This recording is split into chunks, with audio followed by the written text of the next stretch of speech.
Welcome to the Tyler Werner Show, discussing all the latest in Philadelphia sports. And so after it appeared that Jahlil Okafor was going to be on his way out from the Sixers, getting traded before the deadline, apparently Nerlens Noel would be the one who would be traded.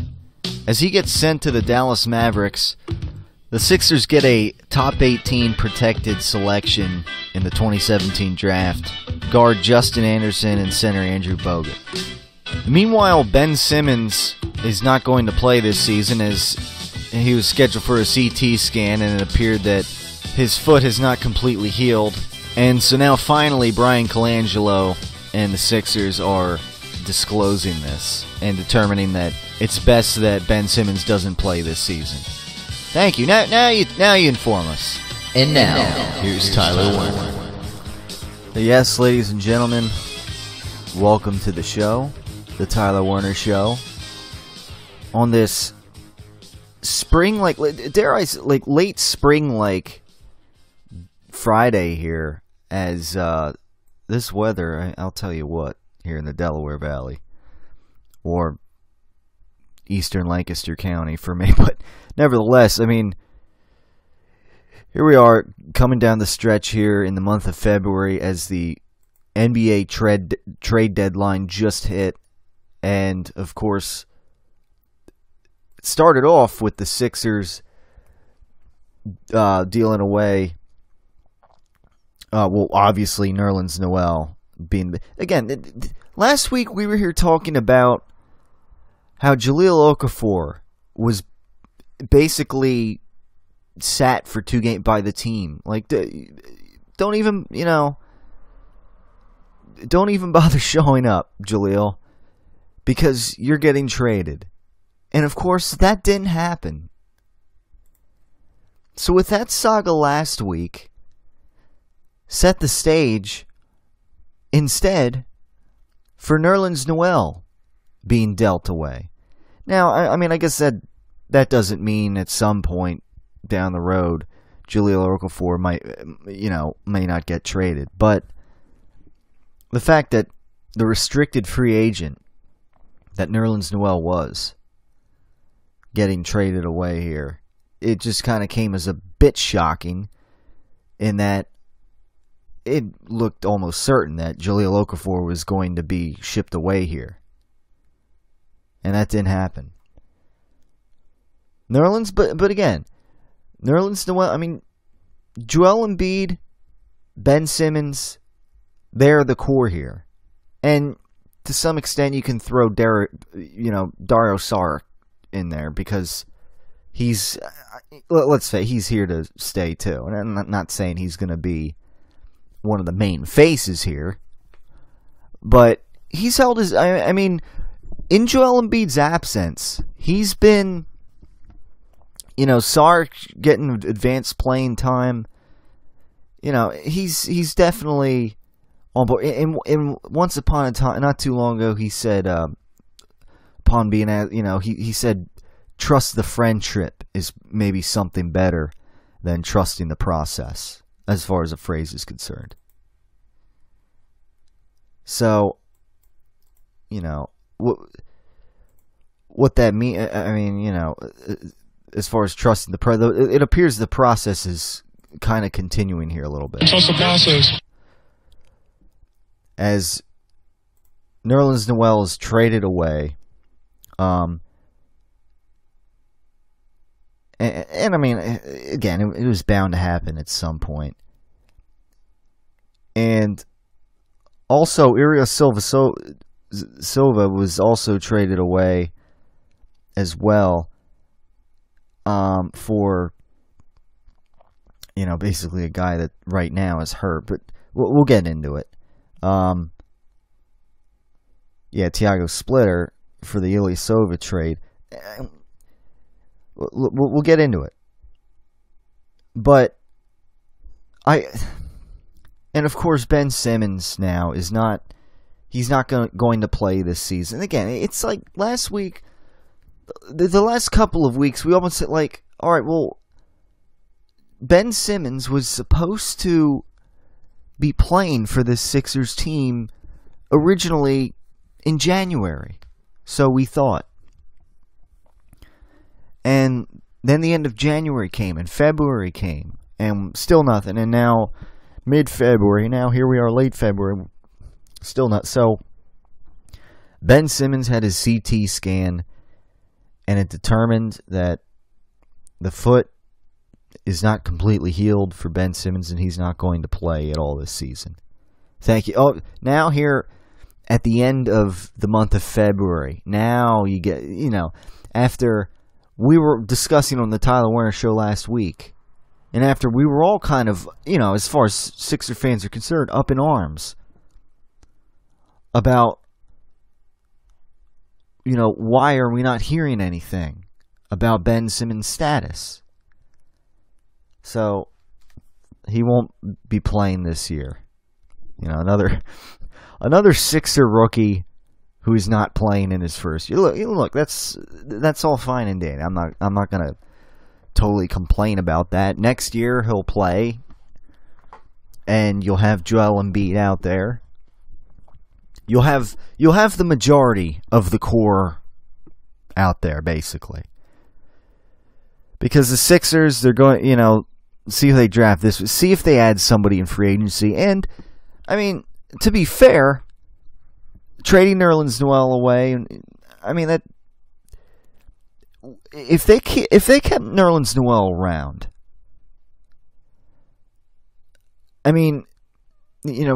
given to his status, the way as an unrestricted free agent, as a restricted free agent, and it's clear too he wanted to start somewhere, but he would have been another guy. Like, you would have. Were you going to pay him? You got to, at some point, you're thinking Joel Embiid, Ben Simmons, those guys get paid, big money here. And then, say a free agent you might want to bring here. You wouldn't have probably the cap space to pay all these if you keep Nerlens Noel here. And he's a good, Nerlens Noel is the good player, but Joel Embiid is the potential star. Nerlens Noel, not quite that star potential guy. Ben Simmons, star potential guy. So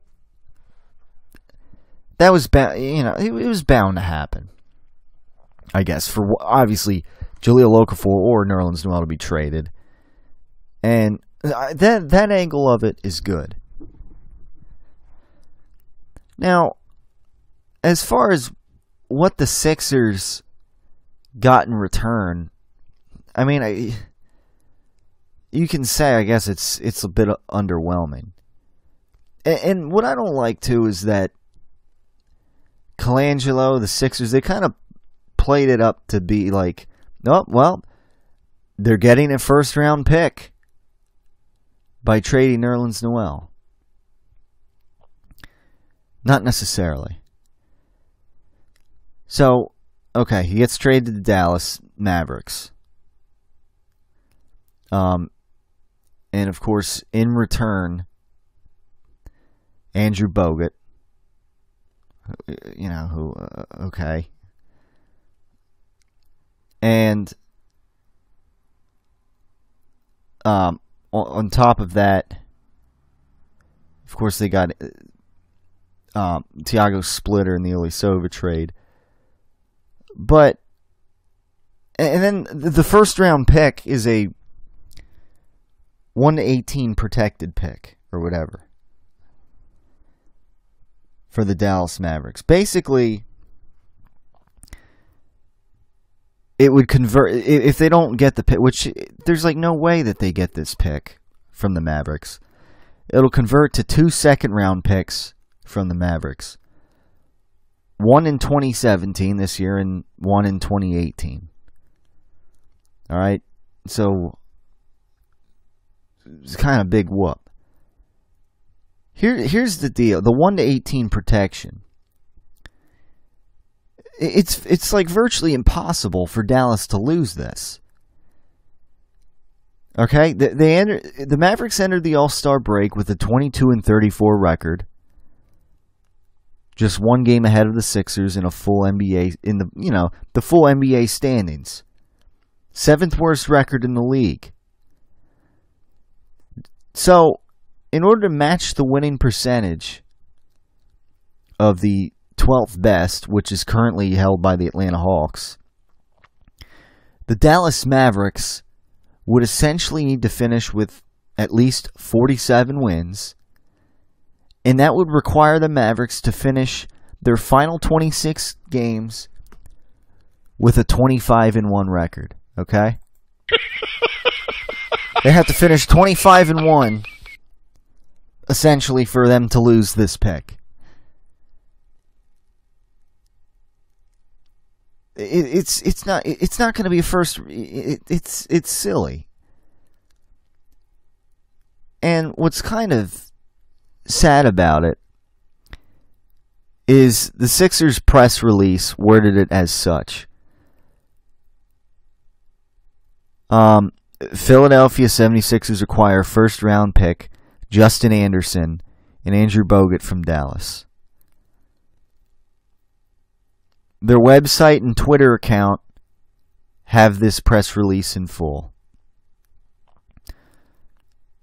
It's like a classic bait and switch. Why would they not word it like conditional? I don't know. It's just kind of silly to say, "Oh, it's a first round pick." Well, yeah, the Mavericks would have to finish 25-1 essentially, give or take, for the Sixers to really acquire a first round pick. It's ultimately going to turn into 2 second-round picks. Good one, Colangelo. Good one. Rim shot worthy. So, again, it's that, and then to top it off, of course, the Ben Simmons, now he gets the CT. Now they tell us, well, he's not going to play the rest of the season. Meanwhile, Joel Embiid, too, has been saying, about his status, he's a little, upset with not knowing his status. And you wonder now, when's he even going to be playing again? The Sixers, and I know there is a difference here, ladies and gentlemen. It's like, oh, they're tanking again. Here they go. No Ben Simmons, and Joel Embiid's sitting out. Nerlens Noel traded away for guys that aren't really going to make a difference here, or just another guy out, say the Ilyasova trade who's hurt and isn't going to play. May not play the rest of the season. They're tanking again. Well, I wouldn't quite say that. The difference here is that the Sixers, they have, a couple good role player guys that can be here, like Saric. He's going to be here. And he's been one of their key guys as of late when the Sixers win. And when they do, it's not like they're, again, with the tankathon thing, the whole thing with that was that they were basically intentionally putting out inferior players who just couldn't play in the league. And that's why they lost naturally. It's not like, they were going out and intentionally losing games. They were just naturally playing bad players that they had on their roster. They didn't have anybody. Joel Embiid was sitting out. So you had Nerlens Noel out there, Okafor before he was getting started here, and that's what the deal was. They were losing naturally. That's not what's happening now. So, while it's not another tankathon round or a round of a tankathon or whatever you want to call it, it's disappointing that, you got Joel Embiid kind of up in arms about his status, and only now, like over a month after we initially thought Ben Simmons was going to be playing for the Sixers, only now is when they announced that, well, we had this CT scan and we determined he just shouldn't play this season. Now they tell us. And then they want to tell us that they got a first-round pick, when in fact they're really 99.9% that that it's not going to be a first-round pick. That it's going to be converted into 2 second-round picks, one this year's draft and one in the 2018 draft. That's really the gist of it. You know, come on, you can't fool. I mean, I know a lot of people there's a lot of disappointment about this. At the Sixers, they didn't really get anything out of this. In the end, I mean, really, a Flyer wing player, some money savings, I guess, from Bogut's salary. He could be a useful backup, I guess. But it's at the end of the day, I mean, they didn't get all. It's not like they really got anything out of this. At one point in the past, maybe they could have. I don't know, but at this point, the way I look at it, Nerlens Noel, he wasn't going to be a long-term guy here. Let's face it. It's Embiid, Simmons. Maybe they get this may also free them cap space down the road to get a free agent here who wants to play here once the Sixers are getting going here, and a playoff caliber team, maybe a championship caliber team where they get another star player over here, a very good player. They're a championship caliber team with a young core here. And again, another pretty high, pretty decent draft pick this year in the first round. And then that's pretty much the core. It wasn't really going to include Nerlens Noel, and at the end of the day, Nerlens Noel, he's a pretty good player, not a great player. All right. So that's the gist of that right now. Just right around the corner, in a couple weeks too. Of course, the NFL free agency.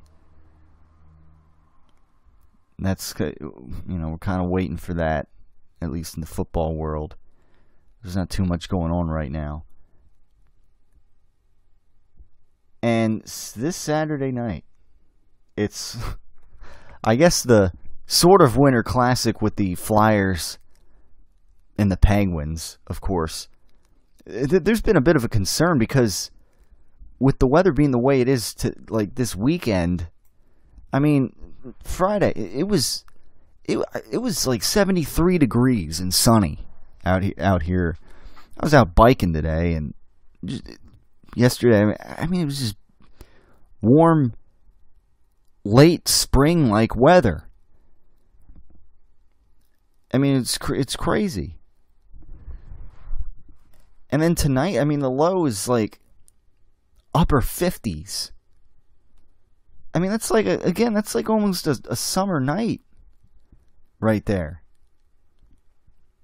So you wonder if at this, is the ice going to be melting as the Flyers play at Heinz Field against the Penguins? It's crazy. It's crazy. It's crazy. I mean, I guess the ice should be all right tomorrow night, but anyhow, again, it's just warm weather. It's supposed to be 60s, I guess tomorrow's the high. I don't know, over in Pittsburgh might be a little different, but the Flyers, again, I mean, every game right now, it's just kind of a must-win for them. I mean, it's a shame the direction this season has been going. We'll see how they come out against the Penguins. As again, at this point, it's like every game's like a must-win for them. Really, I mean, you go to the standings, and the Islanders have surpassed. I mean, they're 6th in the Metropolitan Division. It's the toughest division out of the 4 divisions in the league. But it's just, at this point, it's really an uphill battle for them.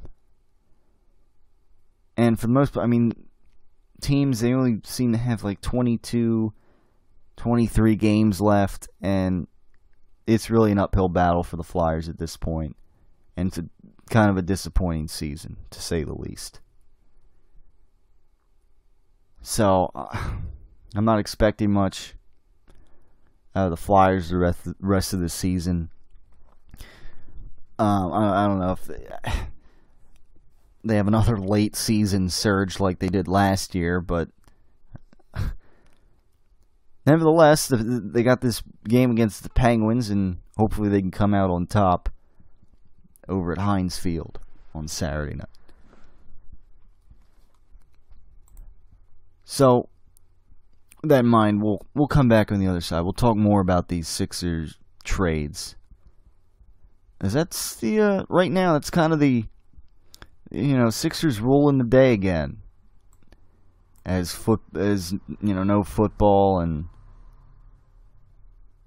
free agency for the NFL is a few weeks away, where we'll definitely get into moves that the Eagles will be making. So, with that in mind, we'll be right back, right here on the Tyler Werner Show. Stay tuned for more. Attention parents, is your under 18-year-old daughter being cyber-stalked by a man who identifies themselves as a grown adult male? I want to meet you and fool around. Are you up to meeting tonight, hon? I think I would like to shower with you. We can do it in the shower, too. If so, you need to contact Chris Hansen Company to bust these online cyber-stalkers. How are you tonight? Why don't you have a seat there and get comfortable for that? I guess you're going to tell me next that this is the very first time you've done something like this. Chris Hansen and the Dateline crew will take care of it. Contact us, and we will put an end to the cyber stalking that your daughter is experiencing. Well, there's something you got to know. I am Chris Hansen with Dateline NBC, and we're doing a story on computer predators. Busted! #1 box office attraction, #1 WWE superstar, multi-time WWE champion, Brock Lesnar. Time to revamp your office space, eh? Looking for an interior decorator? Look no further than Brock Lesnar. Now that's the way a real man uses a sledgehammer. Out with the old, in with the new. Give Brock Lesnar and Paul Heyman a call. Mr. Lesnar, you're the future of interior decorator. I think we're done.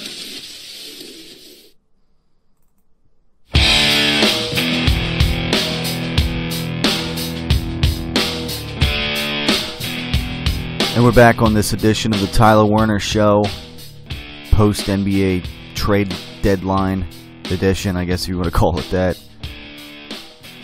And we do have, after the Nerlens Noel trade, and the Ersan Ilyasova trade as well, Brian Colangelo audio from earlier today, addressing these trades, addressing the Ben Simmons CT scan and how they've been handling that injury and monitoring it over the last, this whole season, but especially recently, where it has come out that Ben Simmons is not going to play this season now.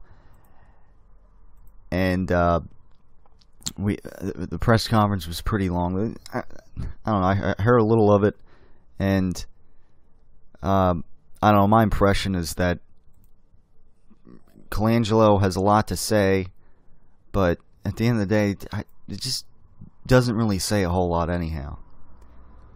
So here's some Brian Colangelo from earlier today. Yesterday, Ben underwent a scan with the doctor in New York, and unfortunately, the scan indicated that there's not full healing of the bone, and thus, with the amount of time left in the season, and the next scan scheduled for about a month from now.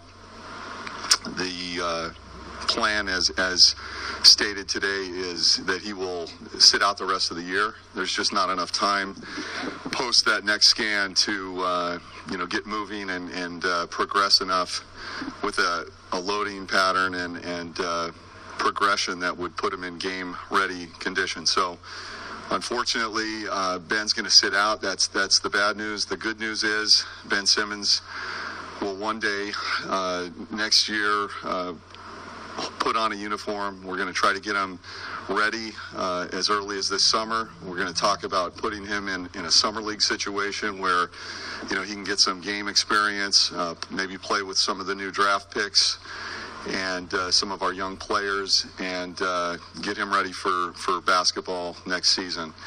Not the way you want to start your career, but it's not uncommon. It's happened with several notable players. Julius Randle with the Lakers. Blake Griffin missed his rookie year, or his first year that he was available to be a rookie. And again, we're not excited about the news today, but I'm very excited about having a talent, the level of Ben Simmons in the mix, and part of what we can look at as a potential foundational piece of this basketball program.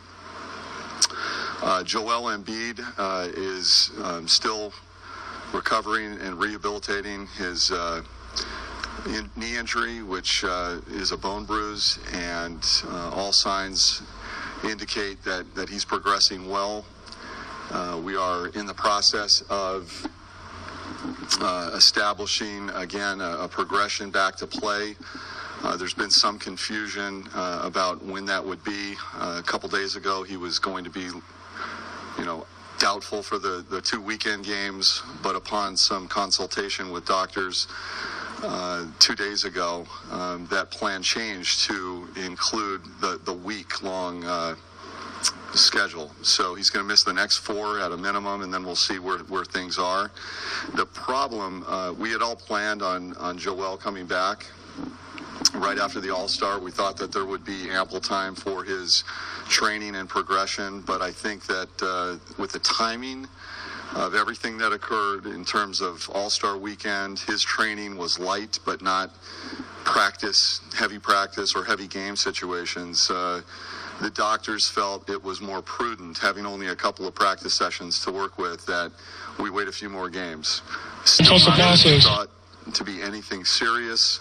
It's just being prudent and protective of the long-term health and interest of Joel Embiid, and that's the single most important thing, both with Ben Simmons and with Joel, given their importance to this building that we're going through. The trade deadline was yesterday, and a couple moves were made to address our team and the direction of the team. We made a move 2 days ago to move Ersan Ilyasova to the Atlanta Hawks. We took back future draft assets that we felt would help us, continue to build and continue to grow. It was also very notable that the play of Dario Saric and the importance that he's going to have in the future of this team enabled us to make such a move and apply a lot of those minutes to our young developing players like Dario, and including Lawawu and others, and now Rashawn Holmes is going to get some time with the movement of another player, Nerlens. But this is about getting these players, young players, ready and prepared for the stretch when we really take off. There's been a lot of improvement this year, and we're moving forward in a lot of positive ways, despite the injuries that I've talked about. But the notion that these players are going to be more game experienced, more ready, I think you're seeing it play out in someone like T.J. McConnell. Here's a guy that was undrafted that played 1,500 NBA minutes last year. That's unheard of. But you can see how the results of that experience have taken effect in his play this season. So with Ersan going out, it opens up an opportunity for Dario and others to get more time and continue to move in the right direction for us. Ersan is a tremendous individual, gave us a lot. This organization is thankful for having him. He helped establish a level of professionalism and competitiveness that we really think he added a lot to the program. In talking to Ersan and his representative, there was some conversation about potential long-term commitment that he was looking for, that he desired, which didn't necessarily align with our long-term objectives of our plan and vision. And we decided that when this opportunity came up, it was the right opportunity to move him on and put him in a situation where he could potentially obtain that opportunity or attain that opportunity.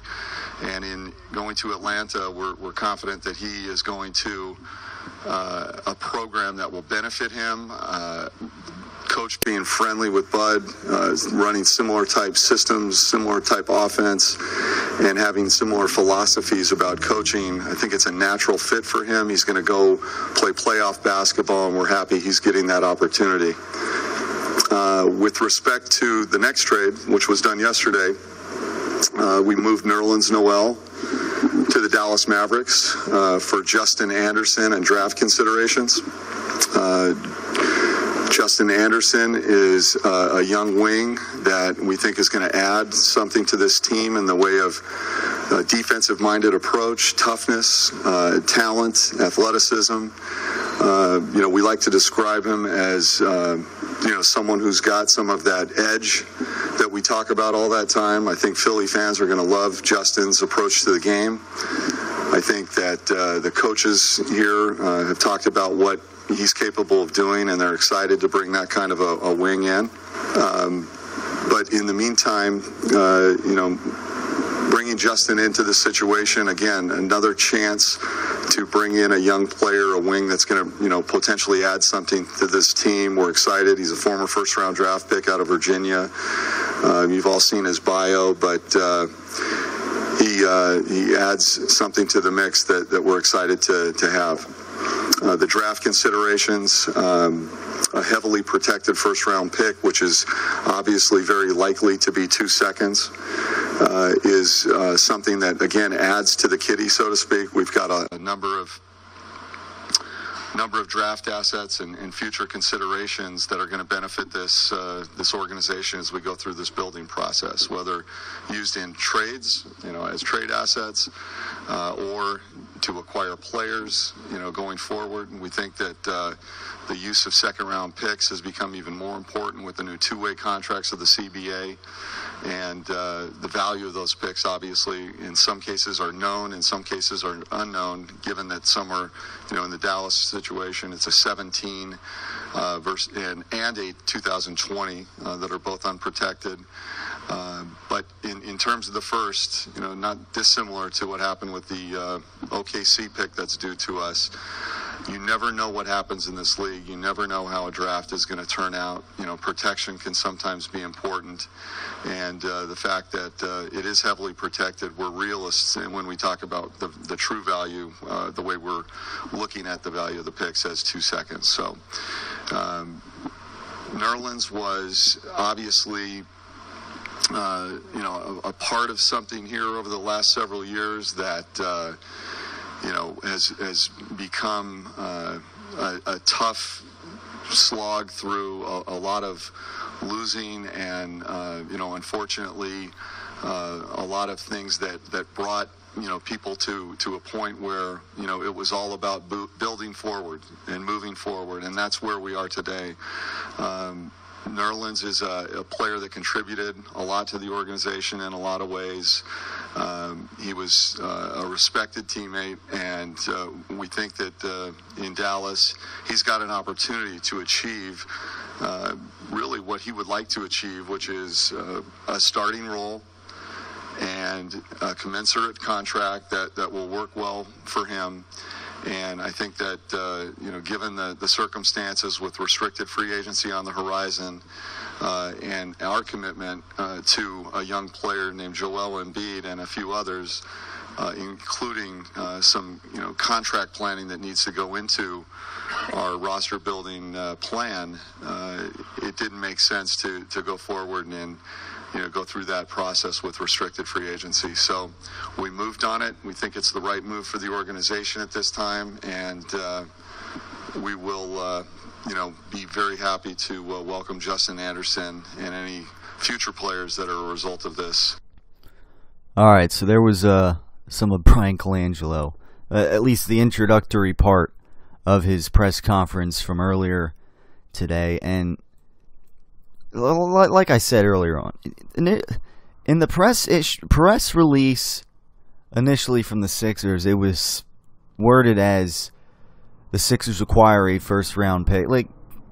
And now Colangelo's kind of saying, well, it's a protected first-round pick and heavily protected. And yeah, we went through that in the opening segment on the Tyler Werner Show. A heavily protected first-round pick that is ultimately going to result in 2 second-round picks. We went through this earlier. He started off too with the Ben Simmons CT scan. The press conference. We'll get into it on the other side here of the Tyler Werner Show before we wrap things up. Actually, when Colangelo actually takes a couple questions and seems to continue to, I don't know if it's talking in circles or just saying a whole bunch of nothing ultimately. Saying a lot without really saying anything that I don't know, without any saying a bunch of things that just don't really add any meat to the conversation at hand here. So we'll get on to it on the other side, right here on the Tyler Werner Show, as Brian Colangelo takes some important questions that the media, the fan base has, and that the media brings to Sixers GM Brian Colangelo. So that in mind, stay tuned right here on the Tyler Werner Show. The champion of game day catering is the official meatball of the Tyler Werner Show, Brady and Belichick's slow-cooked Italian meatballs. We prepare our balls over time, and that's the essence of the preparation. On top of that, another trademark of Brady and Belichick's slow-cooked Italian meatballs is Brady's signature rubbing process. When I pick balls out, to me, they're perfect. I don't want anyone touching the balls after that. I don't want anyone rubbing them. To me, those balls are perfect. What is a concern is the texture of the balls, and again, that's the point that Tom hit on hard.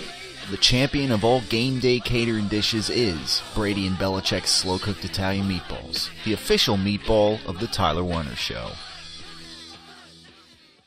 Hi there, I'm Hank Hill. Well, I'd like to tell you what Strickland can do to meet your energy needs. You see, at Strickland, the customer comes first. It's kind of interesting, the word customer begins with C-U. Well, we don't see you as just another sale, but as a member of our team. I thought you might enjoy 7.5 gallons of pure premium propane. Strickland Propane, the customer comes first.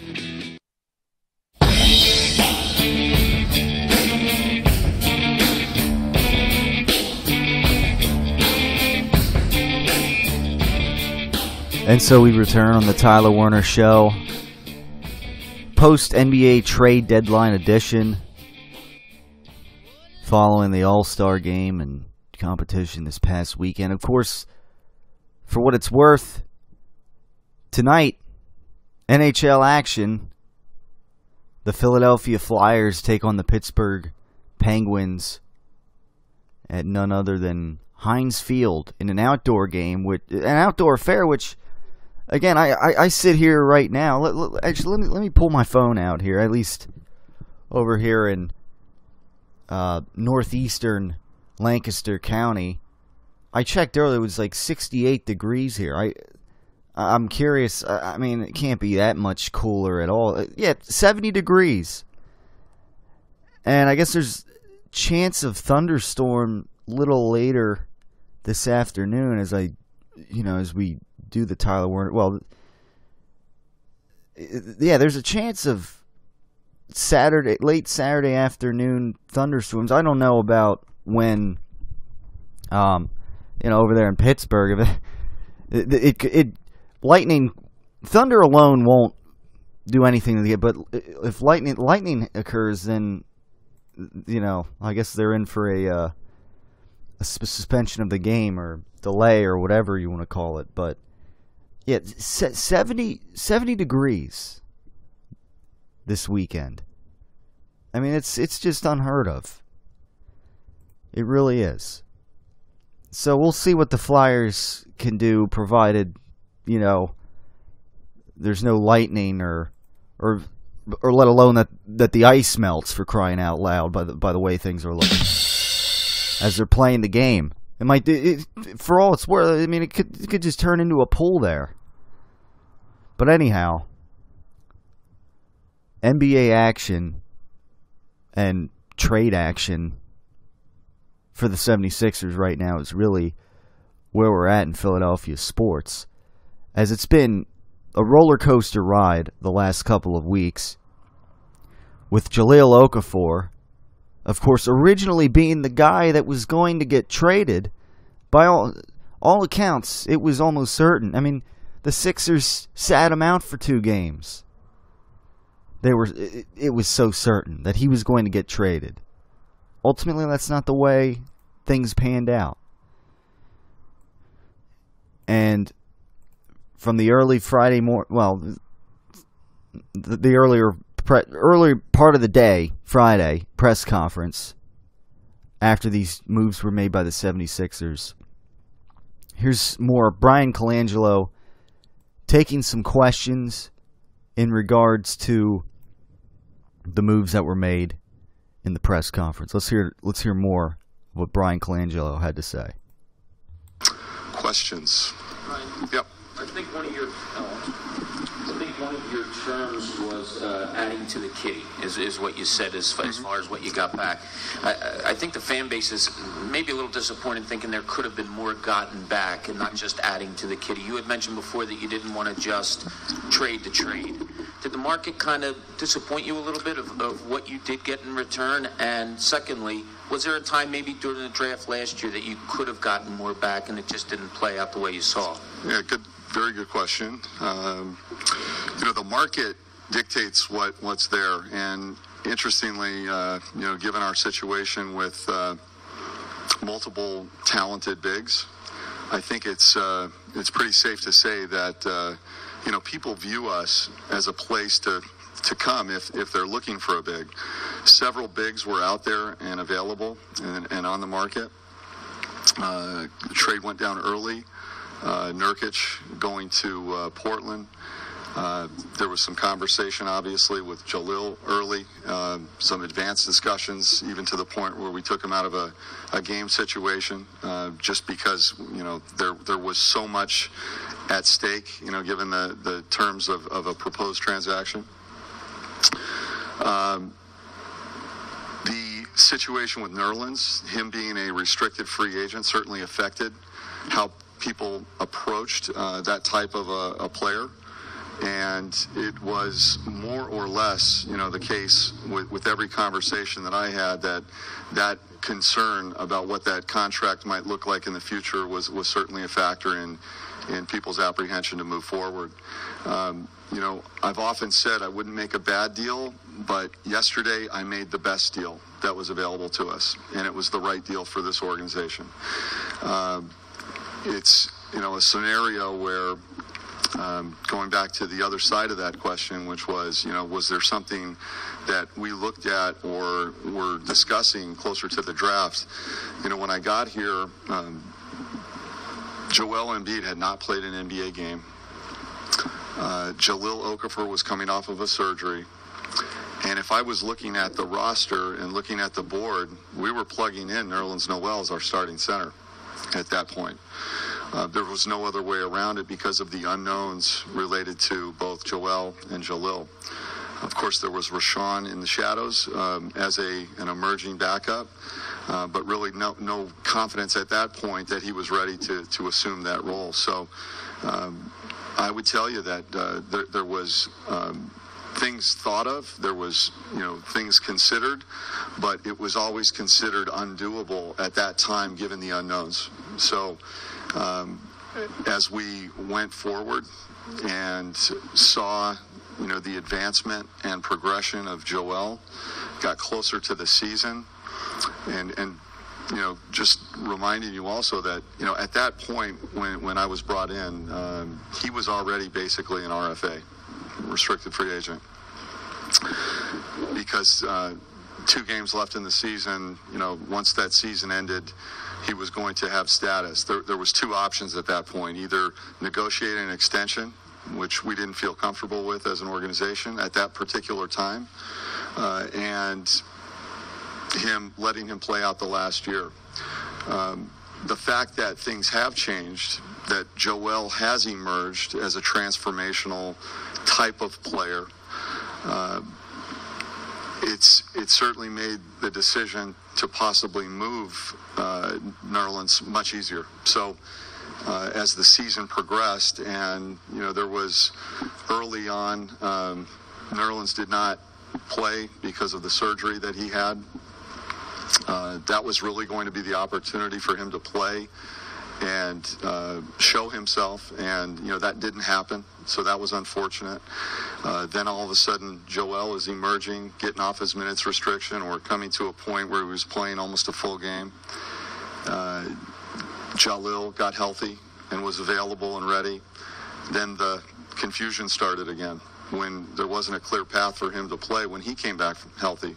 So it's been a cycle of really injuries, depth, and we now come to a place where we think there's a clearer vision about that center position.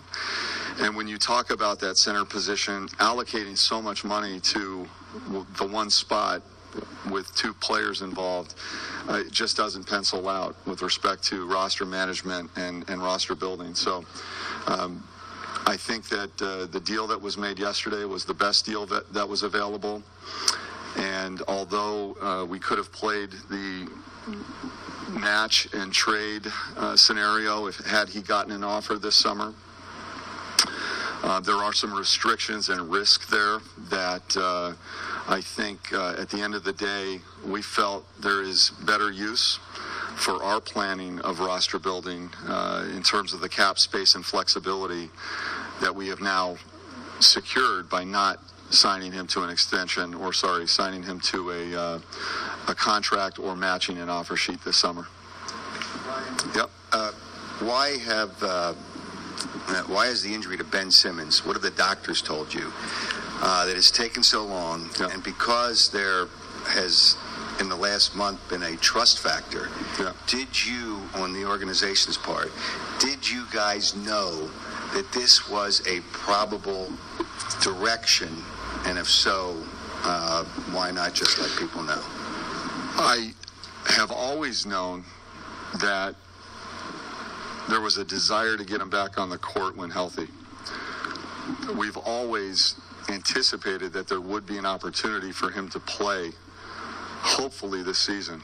But there was always the outside chance that it didn't happen because there wasn't complete or full healing. And we were not going to put Ben Simmons in a situation where he was at risk for a refracture. There's such a broad spectrum of healing pattern in the human body. Everybody's different. Genetics, rest, exercise, diet, everything plays a factor here. But there's genetic things that change the healing patterns of people. So if everybody had done their research and saw that most Jones fractures take 3 to 4 months, great. There's a story. It's not 3 to 4 months in every case. It's 3 to 4 months in most cases. So we didn't know. And I think I was also quoted as saying, and I said it on a broadcast, I believe, in Atlanta a couple days prior to his last scan 1 month ago. It was the final scan. Well, I was hopeful. It was a poor choice of words. I think I should have said, I'm hopeful it's the final scan. Turned out it wasn't. And it didn't show complete healing even then, which is why we said once again, we're going to reset, wait one more month, take another scan, and see where we are. So today, on the heels of finding out yesterday that there's still incomplete healing, we're going to move forward with the same path and same plan, and we're going to talk to the doctors about what potential alternatives we have to increase or promote healing. We've gone through, case studies, and this has been an ongoing process from the very beginning. And we're evolving in that care, because some things that you get into are elective, but we want to make sure that no matter what the case, Ben Simmons only takes the court when it shows complete healing, because that's when we're going to reduce the chance or the possibility of further risk of a refracture. I don't know how to define progress to a scan other than the scans have not shown full healing. So as you move forward, I think it's safe to say there was progress, but I can't assess how much or to what degree. It's really impossible for me, as much as even to the naked eye. There's things that I think you would look at, if you're a doctor or a radiologist, a little bit differently than what I would be able to interpret. But what I've been told is, it does continue to, I guess, progress appropriately, but at a slower pace than what anyone hoped for. And so it's disappointing. I think, Ben Simmons, 19-year-old, maybe 20 now, I think, he's heartbroken. He wants to play. He wants to be out there. It's eaten him alive, I'm sure. And, unfortunately, that's not going to happen this season. So he's going to have to reset his clock, if you will, and try to figure out what the best way to approach that mentally is. And we're going to go about a process of trying to help him through that. So, again, it's not good news for anybody, but the good news is we're so on top of it that we're not going to put him in a position to risk a refracture. And it's happened countless times. If you did only an x-ray and you studied that x-ray and you said, he looks healthy, he'd be out there playing right now. But the scan is different. The scan gets deep and inside, and you can see multi-dimensional layers of what's going on there, and we do not want to put him in a position where he is at risk for refracture, because that would be the worst thing for him, it would be the worst thing for us, and it would be the worst thing for the fans. All right, so there you have it. Brian Colangelo speaks, finally, on the matters regarding the 76ers. And, of course, after the trade deadline, of course. I just think somebody owes us an explanation, that's all. After the moves that they made. But, giving us, kind of like a state of the Sixers right now, talking about the vision going forward, kind of addressing that, it's not a full-on tank process here that they're doing. Look, they're here and there, they're winning some games, and they're just being extra cautious with Joel Embiid. They're not bringing Ben Simmons out there when his foot hasn't completely healed. I got it. I mean, the month of January, where the Sixers were, it was looking like, could they perhaps make a run here to the playoffs? I mean, it all looked fine and dandy, but at the end of the day, for the long-term future, it's, again, you still gotta, I guess, quote-unquote, trust the process. Yes, as Joel Embiid would say. Even though, Ben Simmons wants to get out there and is bummed that he's not going to play this season, even though Joel Embiid's sitting, that they're being extra cautious with him. Look, at least, finally, Colangelo speaks. Was that so hard? I mean, Colangelo, he had a lot to say. Whether or not, we can agree with it and trust everything he says, I mean, I guess is another story, but, it's like, he waited until now, until these trades were made, to really address the Ben Simmons situation, and a little more of the Joel Embiid situation. And And then he, like, speaks ad nauseum about everything. So, you know, again, it's like, was it so hard to do that? I don't think so. So, again, whether Ben Simmons not playing this season, that's out of the question. I mean, as far as Joel Embiid playing, I mean, I don't know. I mean, don't know. That remains to be seen. I mean, there's 20-some games left in the season. We'll have to wait and see. But again, Dario Saric is, he's kind of emerged in his rookie season here, if you will, with the 76ers. And he's had Olympic basketball experience.